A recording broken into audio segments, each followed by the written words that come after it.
welcome to our Gown in the Making series part 2.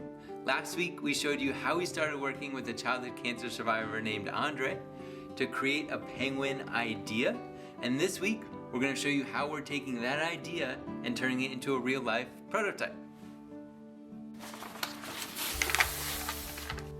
If you know anything about sewing clothing or have ever watched an episode of Project Runway, then you know that one of the first steps is usually creating a pattern.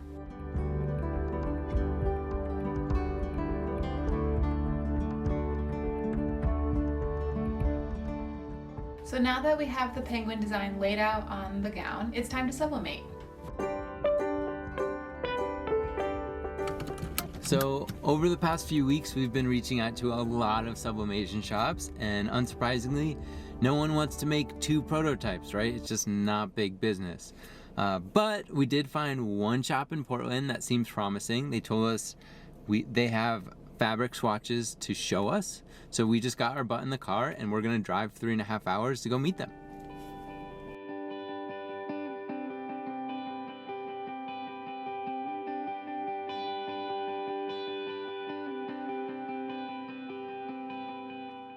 And if you're wondering what sublimation is, let me tell you.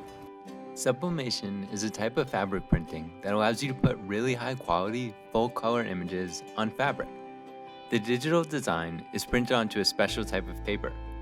That paper is then placed on top of blank white fabric, and heat is used to transfer the ink from the paper into the fibers of the fabric.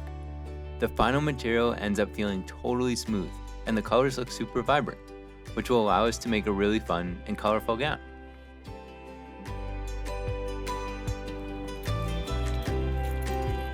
So we just wrapped up at the print shop here in Portland, and turns out they didn't want to be on camera, which we can't blame them, but they did give us some cool fabrics. So Yeah, they had a few different fabric options for us to look at. This is the one we ended up going with. It's really soft to the touch, and I think it'll make a really comfortable gown.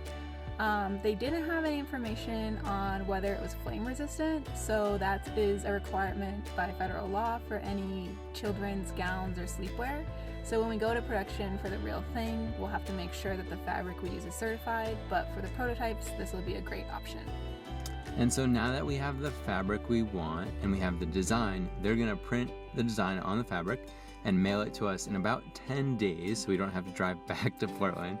And then we'll get sewing. Whoa.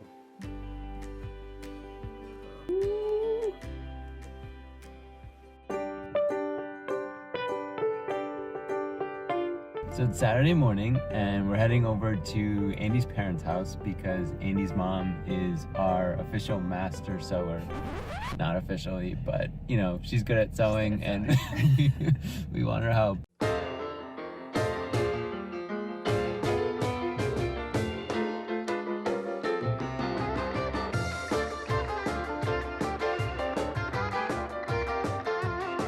So we've laid out the fabric and we have our pattern with the seam allowance added to it. And so we're just going to lay the fabric down and align it and then cut based off the pattern. So this is an important step to make sure that will be cut out and aligned the way that we want it. Measure twice, cut once.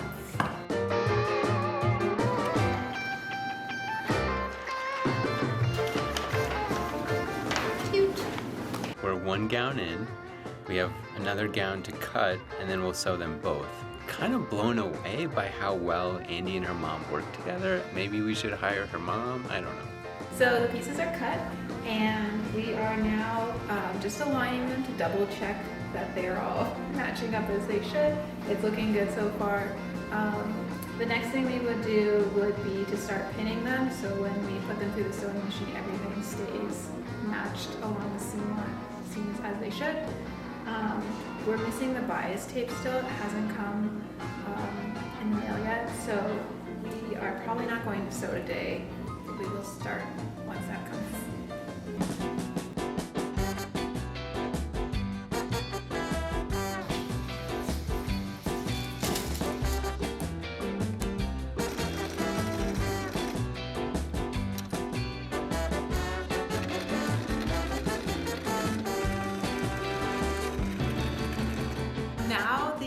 gowns have been sewn for the most part. So this is what it looks like.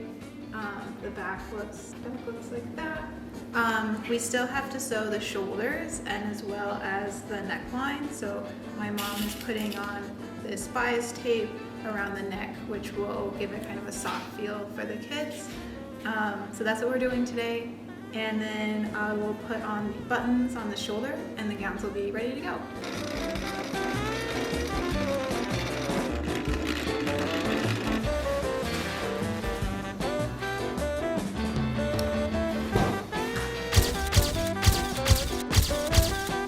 Thanks for tuning in to see how we're bringing Andre's penguin gown to life. We have one more behind the scenes video for you next week, and then we'll stop spamming you with behind the scenes videos. For now.